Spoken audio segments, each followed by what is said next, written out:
Bismillahirrahmanirrahim. Assalamualaikum warahmatullahi wabarakatuh. Alhamdulillahirrabbilalamin. Kita dapat bertemu kembali masih secara online untuk mata kuliah teknologi farmasi. Untuk semester 3 ini kita akan melanjutkan ke teknologi sediaan steril. Sebelumnya Ibu ucapkan selamat bagi seluruh mahasiswi sekalian yang masih bertahan sampai semester ini untuk bisa menyelesaikan insya Allah dalam waktu sesuai target semester 1 kemarin yang Ibu sudah kasih, bahwa hanya 3 tahun saja di Prodi D3 ya. Dan selamat juga untuk capaiannya, apapun hasil IPK-nya yang di semester 2 kemarin. Jika sudah meningkat dari semester 1, maka semester 3 ini lanjutkan ditingkatkan ataupun minimal dipertahankan. Jika yang masih kurang, apalagi yang sudah dapat SP pertama karena nilai IPK-nya kurang dari 2, maka untuk di semester 3 ini sampaikan targetnya harus lebih dari 2. Jika tidak, ya kita akan lanjutkan dapat ke SP2 untuk segera siap-siap cari fakultas atau sekolah lain untuk melanjutkan pendidikan perkuliahannya ya. Oke, di luar dari nilai dan capaian yang sudah didapatkan, kembali lagi ke Ibu sebagai dosen pengampunya di sini, karena kita sudah bertemu di 2 semester sebelumnya. Lebih kurang sistem perkuliahan kita sama saja ya. Jadi artinya sudah 1 tahun menjalani sistem perkuliahan dengan Ibu, berarti lebih kurang sama saja untuk sistem perkuliahannya. Sarannya adalah lebih aktif ya, karena kemarin masih kelihatan itu aktifnya kurang ya. Aktif itu silakan bertanya dan menjawab pada link video ini nantinya ya. Oke, untuk mata kuliahan teknologi sediaan steril ini totalnya 4 SKS, sama seperti teknologi sediaan liquid dan semi solid semester 2 lalu. Itu terdiri dari 2 teori dan 2 praktikum. Artinya di sini akan menjalankan 16 kali lagi praktikumnya di labor ya. Dan pengampunya di sini Ibu dan Pak Ferdi untuk dosen 2-nya. Oke, ini untuk kontrak perkuliahan dengan Ibu sebagai dosen 1 ya. Apa-apa saja yang akan didapatkan di sini, bahwa di sini adalah apa sih manfaatnya setelah mahasiswa dapatkan di non steril. Non steril itu adalah bentuk sediaan pulvis, pulveres, liquid dan semi solid sebelumnya. Maka untuk di semester 3 ini kita akan lanjutkan ke jenis sediaan farmasi lainnya, itu adalah yang steril. Jadi farmasi itu ada 2 kelompoknya, non steril dan yang steril. Yang mana yang non steril yang sudah didapatkan pada semester 1 dan semester 2. Apa kegunaannya untuk pengembangan pribadi? Ya, dapat mengaplikasikan nanti bagaimana teknik peracikan sediaan steril. Karena untuk sediaan steril ini di rumah sakit itu masih ada yang melakukan, ada beberapa rumah sakit, dan bahkan ini merupakan umum ya untuk sediaan-sediaan kemoterapi ya. Jadi cara penanganannya, pengolahan dan penyiapan dari obatnya itu harus dalam kondisi steril. Oke, bagaimana hubungan mata kuliah ini dengan mata kuliah lain dan tujuan program studinya ya? Berarti ada kaitannya nanti ke pemberian informasi untuk sediaan steril, jenis-jenis bentuk-bentuk sediaan steril itu apa saja, infus, injeksi, tetes, salep, apa bedanya dengan semi solid yang sebelumnya di teknologi sediaan liquid dan semi solid ya. Jadi kan kita lihat nanti apa saja bedanya. Oke. Ini adalah deskripsi untuk mata kuliahnya, apa-apa saja itu akan dicantumkan di organisasi materi ya. Jadi organisasi materinya ada 6. 2 kali kita akan di larutan isotonis, karena ini akan ada perhitungan untuk nilai isotonisnya. Oke. Dan strategi perkuliahan seperti yang Ibu sudah jelaskan di awal, sama seperti yang sebelumnya. Jadi tolong aktif untuk bertanya, komen, memberikan jawaban di kolom komentarnya nanti ya pada link video ini. Oke, ini materi atau bacaan perkuliahan, buku-buku apa saja yang dapat mahasiswa sekalian gunakan untuk mendukung perkuliahannya ya. Mungkin yang spesifiknya itu adalah untuk disediaan steril. Oke, ini untuk jadwal perkuliahan. Pertemuan pertama kali ini kita akan membahas tentang sediaan parenteral. Untuk Untuk kriteria penilaian juga masih sama seperti 2 semester sebelumnya. Oke, kita akan lanjut saja ke sediaan parenteral. Oke, sebelum kita masuk ke materinya, capaian nanti yang diharapkan setelah mahasiswa mengikuti perkuliahan ini adalah dapat tahu tentang sediaan parenteral itu apa, tentang pengobatan parenteral itu bagaimana, tentang karakteristik sediaan parenteral dan tujuan pengobatannya. Yang terakhir itu adalah bentuk-bentuk dari sediaan parenteral. Oke, sejarah pengobatan parenteral ya. Diawali dengan adanya kondisi umum lah ya, ada hewan nyamuk dan ular yang menggigit, yang mengeluarkan racun yang masuk ke dalam tubuh melalui tusukan kecil pada kulit ya. Tahun 1616 William Harvey, dokter dan ahli fisiologi Inggris yang meyakini bahwa kematian akibat gigitan ular beracun terjadi karena racun diabsorpsi melalui vena dan disirkulasikan ke seluruh tubuh. Ya, itu adalah pemahaman atau hipotesa awalnya bagaimana sih racun itu dapat menyebabkan kematian ya, racun akibat gigitan ular pada kulit. Ya, berarti dia masuk ke diabsorpsi melalui vena dan didistribusikan ke seluruh tubuh. Tahun 1665, Christopher Warren, arsitek dan astronomi, telah berhasil membius anjing dengan menginjeksikan opium melalui vena kaki belakang. Beberapa literatur menyatakan peristiwa ini merupakan awal dari lahirnya obat-obat parenteral ya. Jadi pada 1665 pertama kali dilakukan injeksi opium ke vena kaki belakang anjing ya, tujuannya untuk membius.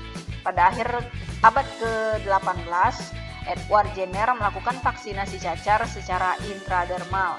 Sejak itu penggunaan obat melalui rute ini berkembang secara pesat ya. Jadi uji cobanya pertama sekali itu adalah melalui intravena untuk bius, dilanjutkan ke vaksinasi ya. Jadi vaksinasi secara intradermal, prosesnya itu dimulai pada akhir abad ke-18. Untuk dari saat itulah mulai berkembang untuk penggunaan sediaan parenteral ini, pengobatan parenteral. Nah, apa sih sebenarnya sediaan parenteral itu?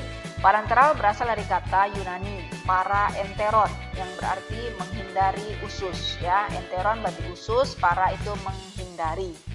Preparat parenteral adalah bentuk-bentuk obat yang digunakan pada tubuh dengan cara merobek atau menusuk kulit atau selaku lendir menggunakan alat tertentu ya. Jadi di sini parenteral bagaimana cara menghindari usus, yaitu berarti bukan diabsorpsi nanti di usus, tapi di bagian lain di sini adalah di kulit ya. Jadi ditusuk masuk ke dalam kulit ataupun selaput lendir. Sediaan parenteral adalah bentuk sediaan untuk injeksi ataupun sediaan untuk infus ya.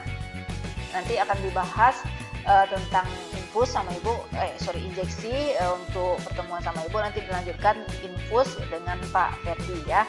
Jadi Pak Ferdi akan melanjutkan materinya itu tentang infus, salep dan tetes mata sama kolirium nanti ya. Untuk sediaan parenteral, bentuk sediaan parenteral lainnya selain injeksi. Untuk dengan ibu kita fokuskan di injeksi. Tujuan pemberian obat secara parenteral ya. Kalau dari istilahnya tadi adalah para enteron, menghindari usus. Berarti tujuannya adalah ya tidak sampai ketemu atau diabsorpsi di usus. Karena usus adalah lokasi untuk absorpsi obat ya. Berarti tujuan yang pertamanya memastikan obat sampai ke bagian tubuh atau jaringan yang membutuhkan dengan konsentrasi yang cukup ya. Untuk mencapai parameter farmakologi tertentu yang terkontrol seperti waktu onset, serumpik, kecepatan eliminasi obat dari dalam tubuh.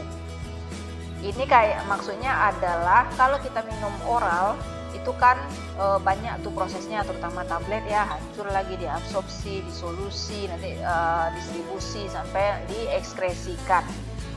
Itu makan waktu cukup panjang ya, terutama adalah di waktu onset atau waktu mulai kerjanya. Kalau tablet itu tergantung mana lokasi penyerapannya, bisa 15 sampai kurang dari 30 menit. Tapi kalau injeksi ini targetnya adalah sesegera mungkin. Kenapa seperti itu? Karena dia langsung dimasukkan ke dalam pembuluh darah ya, tergantung IV ataupun lokasi mana nanti ya, intravena, muskular atau dengan rute lainnya, tetapi dia secara injeksi ya, tidak akan ada lagi melalui proses absorpsi, tapi dia sudah loncat kelas langsung excel itu ke distribusinya saja setelah dia diinjeksikan. Untuk pasien yang tidak bisa melakukan self medicate ya, tidak dapat menggunakan pengobatan sendiri ya, artinya di sini pengobatan sendiri yang sebenarnya targetnya itu adalah dapat memberikan efeknya yang cepat. Kalau pengobatan sendiri ya semua obat bisa digunakan sendiri kecuali yang injeksi ini. Kenapa? Karena obat yang lain itu ya lebih aman lah untuk cara penggunaannya, jadi sehingga tidak perlu memerlukan tenaga teknis lain untuk memberikannya ya. Yang terakhir itu adalah untuk mendapatkan efek biologi yang tidak didapatkan melalui pemakaian oral. Efek biologinya di sini tentu adalah pencapaian waktu kerjanya yang lebih cepat tadi ya, dan langsung dia ke tertarget gitu ya, bisa lebih tertarget dan tidak perlu mengalami adanya proses absorpsi, metabolisme dan distribusinya itu tadi. Oke, yang kelima itu adalah untuk alternatif bila rute yang diharapkan yaitu adalah rute oral tidak tersedia ya. Jadi kalau sebelumnya pertanyaannya dari bentuk-bentuk sediaan obat padat, cair, gas, semi solid, mana yang memberikan efek lebih cepat? Tentu jawabannya adalah yang cair atau yang larutan ya. Sekarang kalau yang larutan ini dibandingkan dengan yang steril, yang mana lebih cepat? Itu adalah yang steril.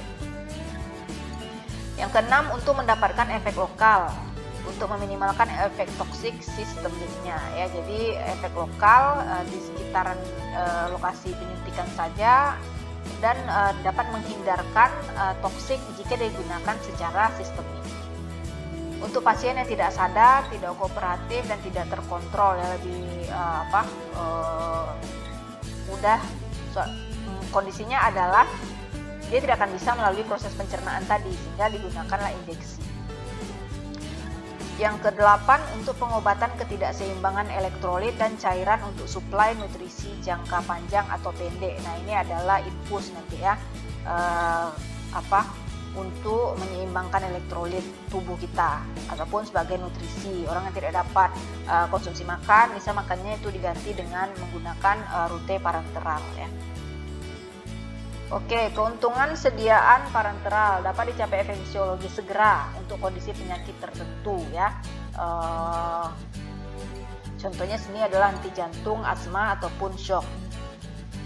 Dapat diberikan untuk sediaan yang tidak efektif diberikan secara oral. Contohnya di sini adalah insulin. Karena insulin itu akan rusak oleh adanya asam lambung. Baik untuk penderita yang tidak memungkinkan mengkonsumsi oral. Ya, sama seperti yang tadi. Kemudian pemberian parenteral memberikan kemungkinan bagi dokter untuk mengontrol obat karena pasien harus kembali ke dokter melanjutkan pengobatannya ya. Jadi ini penggunaan obatnya akan lebih teratur dan jelas gitu, karena dibutuhkan adanya tenaga medis lain untuk menggunakan obat ini. Jadi tidak bisa si pasiennya langsung yang menggunakannya. Keenam itu adalah sediaan parenteral dapat menimbulkan efek lokal seperti pada kedokteran gigi ataupun anestesiologi ya. Jadi ini untuk kondisi akan cabut gigi ya. Jadi injeksi bius lokal ya. Tidak perlu membuat pasiennya tidak sadar secara keseluruhan, tapi hanya membuat kebas saja pada bagian gigi yang akan dicabutnya. Pengobatan parenteral merupakan salah satu cara untuk mengoreksi gangguan serius cairan dan keseimbangan elektrolit. Nah, ini tujuannya untuk nutrisi tadi ya, ataupun gangguan keseimbangan elektrolit. Jadi bisa dikoreksi, ditambah ini, dilihat hasil, ditambah larutan elektrolit tertentu, dilihat hasilnya bagaimana, kurangnya di mana, nanti bisa digantikan atau ditambahkan yang kurang dan bahkan dibuang yang berlebih. Yang ketujuh, jika makanan tidak dapat diberikan ke dalam lambung, baik melalui mulut atau tabung, maka pemberian nutrisi secara total dapat diberikan secara parenteral. Selain dari keuntungan dia tadi, apapun itu pasti akan ada efek kerugiannya ya. Yang pertama itu adalah pemberian sediaan parenteral harus dilakukan oleh personel yang terlatih dan membutuhkan waktu pemberian yang lebih lama ya. Jadi tidak bisa digunakan sendiri, harus dibantu sama tenaga teknis, tenaga medis lainnya.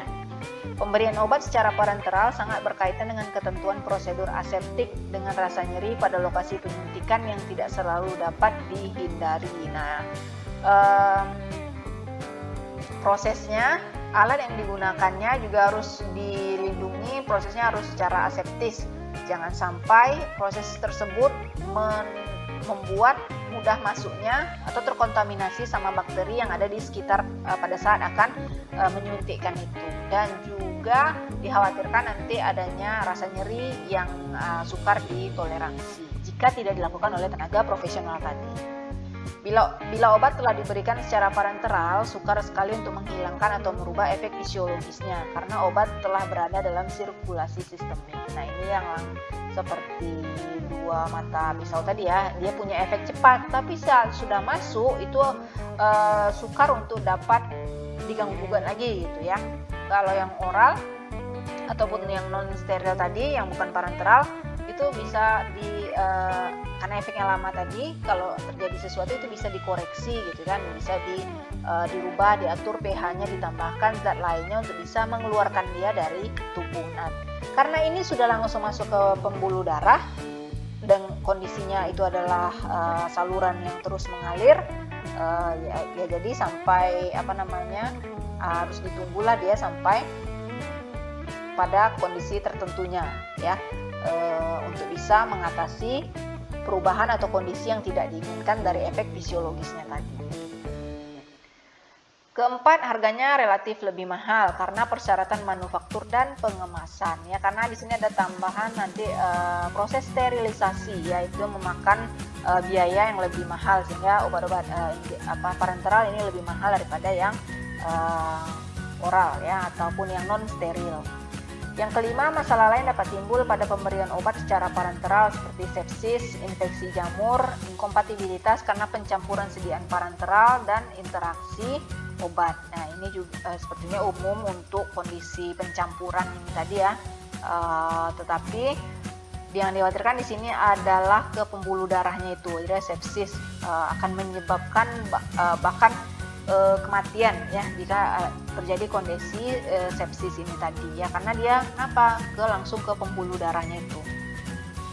Yang keenam, persyaratan sediaan parenteral tentang sterilitas, bebas dari partikulat, bebas dari pirogen, dan stabilitas sediaan parenteral harus dihindari oleh semua personel yang terlibat. Ini adalah proses untuk sterilisasinya tadi ya. Jadi seperti sudah dipelajari di CPOB, di Tekvar steril ini Ibu rasa juga ada CPOB-nya, artinya itu adalah higien dan sanitasinya tentang baik si personel, alat ataupun nanti bahan yang akan diproduksi. Betul-betul harus terbebas dari seluruh pengotor yang akan dapat mengganggu hasil sediaan yang diproduksi ya. Karena ini adalah lokasinya itu langsung ke pembuluh darah yang harus betul-betul steril. Seminimal mungkin adanya pengotor atau pirogen yang dapat menyebabkan kondisi seperti itu tadi, sepsis sampai demam pasiennya setelah menggunakannya ya. Nanti di pertemuan terakhir itu ada uji pirogennya ya, untuk bagaimana tekniknya, apakah untuk injeksi atau infus atau bagaimana ya. Oke, kita jelaskan nanti pada pertemuan ke-7. Oke, kita lanjut ke karakteristik khusus dan persyaratan sediaan parenteral. Oke, karakteristik bentuk spesifiknya gitu ya, dari suatu sediaan parenteral dan bagaimana syaratnya. Harus aman secara toksikologi, artinya ya tidak toksik, tidak beracun ya. Steril, bebas dari kontaminasi mikroorganisme baik bentuk vegetatif, spora, patogen maupun non-patogen. Solusinya adalah dengan melakukan proses sterilisasi alat, bahan, ruangan sampai ke personel yang akan mengerjakan. Bebas dari kontaminasi pirogenik ya. Jadi ini juga ada selain mikroorganisme juga harus bebas dari kontaminasi pirogen.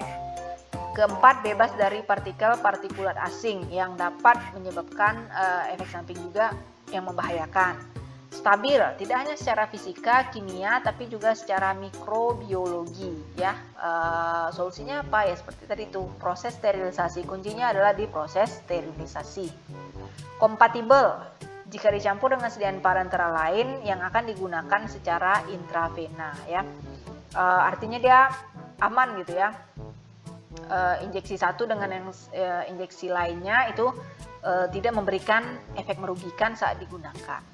Kemudian dia harus punya nilai isotonis dan isohidris. Apalagi ini akan diketemukan nanti di pertemuan ke-5 dan ke-6 ya. Untuk sediaan injeksi harus memiliki rank isotonisnya. Dan juga nanti isohidris itu di infus ya. Oke, resiko pemberian rute parenteral. Nah, bukan kerugian ya, tapi kira-kira kemungkinan resiko-resiko yang akan terjadi jika nanti menggunakan sediaan steril yang melalui rute parenteral ini. Yang pertama itu adalah emboli udara, tetapi ini hanya terbatas pada rute intravena ataupun intraarterial ya. Emboli udara itu adalah seperti pipet gitu ya, ada ataupun sudah menggunakan buret gitu kan, adanya rongga udara di antara cairannya tadi itu ya, yang itu akan menyebabkan bengkak nanti di pembuluh darah venanya. Kemudian perdarahan terkait dengan kondisi si pasien ya, kondisi vena dari si pasien, kondisi cara dari tenaga medisnya, perawatnya untuk menyuntikkannya tadi gitu, profesionalitasnya tadi akan mungkin juga dapat menyebabkan terjadinya perdarahan, resiko kemungkinan yang terjadi. Kemudian demam dan toksisitas baik secara lokal maupun sistemik. Oke, demam dan toksisitas dulu ya.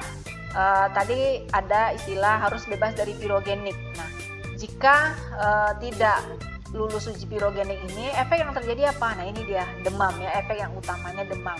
Demam itu mungkin umum, ada ranknya tertentu, tetapi ada yang sampai yang berlebihan itu melewati dari rank suhu badan dari pasiennya tadi gitu ya, demamnya terlalu tinggi. Nah, itu akan lebih spesifik nanti kita pelajari pada tentang pirogen ya. Oke, yang keempat, reaksi sekunder dari alergi ataupun toksik ya. Jadi bekas suntikannya itu menyebabkan radang, gatal atau bagaimana ya. Ya, hipersensitivitas, inkompatibilitas, infiltrasi dan ekstravasasi ini terjadinya juga di pembuluh darahnya tadi, kondisi-kondisinya. Kemudian overdosis juga. Kenapa tadi? Karena saat dia sudah diinjeksikan, dia tidak bisa ditarik secara cepat lagi ya. Oke, kemudian flebitis juga ini terbatas hanya pada rute IV. Ini juga terjadi pembengkakan di sekitar pembuluh darahnya tadi. Sepsis ini kondisi yang sangat berbahaya sekali yang harus dihindari untuk rute secara parenteral ini, kerusakan di organ di pembuluh darahnya itu tadi. Trombosis itu artinya adalah pembekuan darah ya, juga terbatas pada IV. Jadi bekas penyuntikannya itu mungkin tidak lancar atau bagaimana, adanya darah yang menggumpal dari pembuluh darahnya itu tadi gitu ya pada saat proses pembuatan penyuntikan. Nah, itu yang hal-hal yang dapat menyebabkan resiko pemberian secara rute parenteral ya. Tetapi semuanya ini walaupun terlihat mengerikan ya, solusinya adalah di tahapan sterilisasinya tadi. Jadi memang untuk sediaan steril ini, proses pengerjaannya, proses produksinya harus betul-betul dilakukan secara steril semuanya, jelas itu ya, mulai dari bahan, alat, personil, ruangan. Nanti pada saat praktikum, kalau offline juga akan ada tambahan penggunaan APD ya, kaos kaki gitu ya, itu kan kaos kaki nanti di bawah ya, di tekpar itu sudah ada sepatu yang khusus lagi gitu ya. Kemudian pakai handscoon itu wajib, masker sama shower cap ya. Handscoon karena memang untuk menghindari, dan itu semuanya harus disterilisasikan. ya. Jadi saat akan digunakan itu prosesnya dianggap sudah steril ya kalau untuk APD. Tapi kalau realnya di industri itu semuanya adalah dalam kondisi steril. Kita pun personilnya saat akan mengerjakan bentuk sediaan steril ini, selain di desinfeksi, mungkin akan ada yang disuruh mandi terlebih dahulu ya. Jadi betul-betul dihindari adanya kontaminan yang akan terbawa pada saat proses produksinya nanti. Oke, kita akan lihat materi yang terakhirnya itu adalah bentuk sediaan parenteral ya. Jadi ini tolong di garis bawahi, diingat ya. Adanya 3 bentuk sediaan parenteral. Yang pertama dalam volume kecil ya. Bentuknya itu adalah berupa ampul ukuran 1 mili sampai 20 mili. Bisa juga vial ukuran 2 mili sampai 30 mili. Biasanya untuk penyuntikan secara intramuskular, intravena ataupun subkutan ya. Parenteral volume kecil itu namanya injeksi ya. Parenteral volume kecil itu namanya, istilahnya adalah injeksi. Wadah sediaannya nanti itu ada ampul dan vial.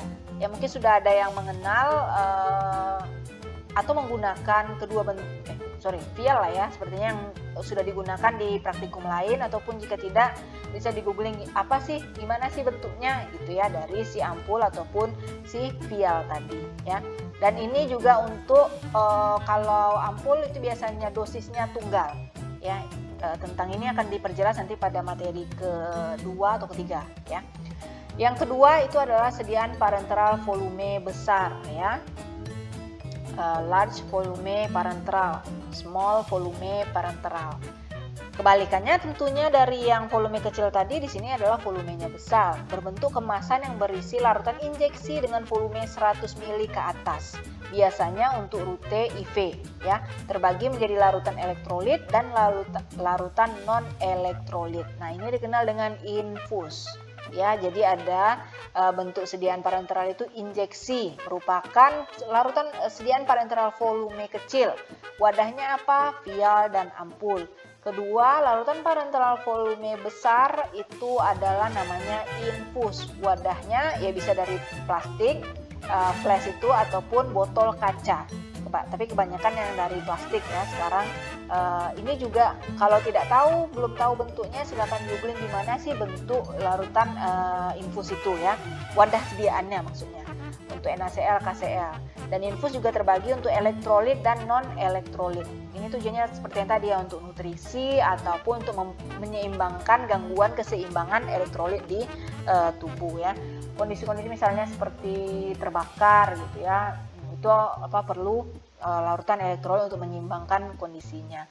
Untuk yang sukar makan atau malas makan atau sedikit asupan nutrisinya, itu bisa ditambahkan yang non elektrolit. Dan bentuk ketiganya itu adalah sediaan parenteral berbentuk serbuk untuk direkonstitusi. Pada materi teknologi sediaan liquid, bentuk sediaannya suspensi itu juga sudah sampaikan. Bentuk-bentuk sediaan suspensi itu ada suspensi rekonstitusi. Jadi istilah rekonstitusi bukan pertama kali ini didengar, karena sudah diberikan pada saat suspensi ya.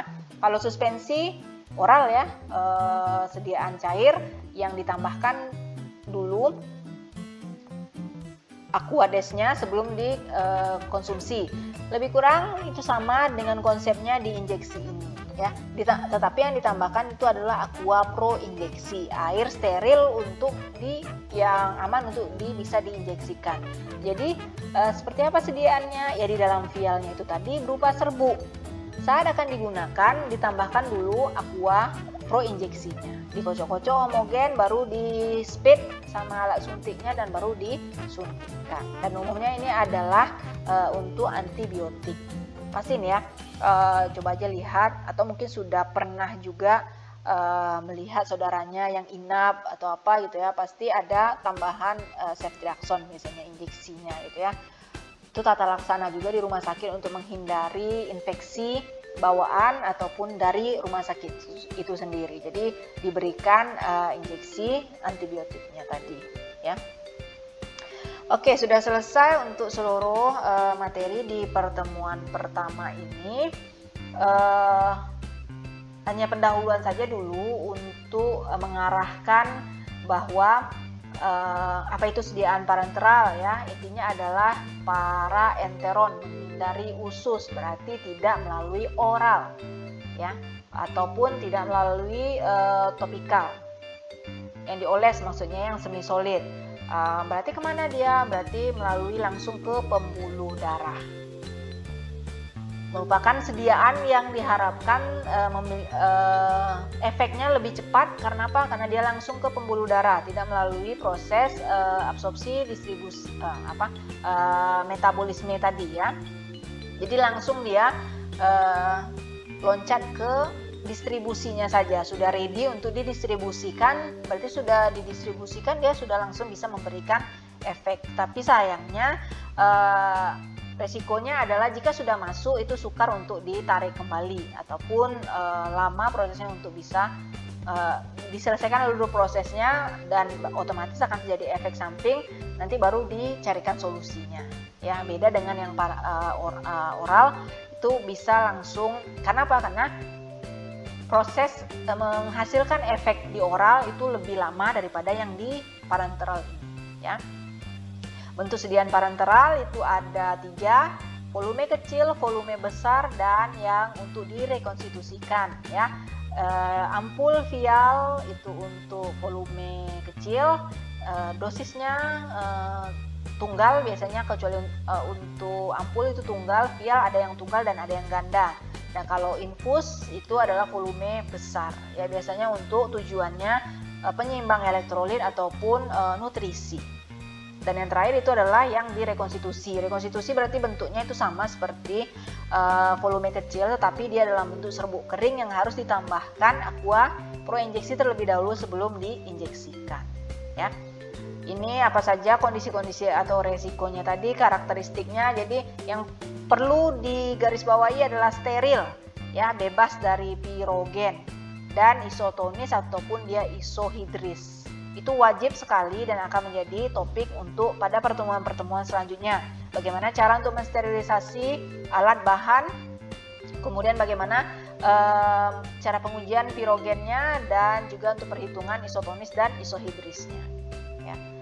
Oke, mungkin materi dari Ibu cukup sampai di sini tentang sejarah dan pendahuluan tentang sediaan parenteral. Jika ada yang mau ditanyakan lagi ataupun ditambahkan kondisinya dari materi yang sudah Ibu sampaikan ini, silakan dituliskan di kolom komentar dari link video ini. Atas perhatiannya Ibu cukupkan. Terima kasih. Wassalamualaikum warahmatullahi wabarakatuh.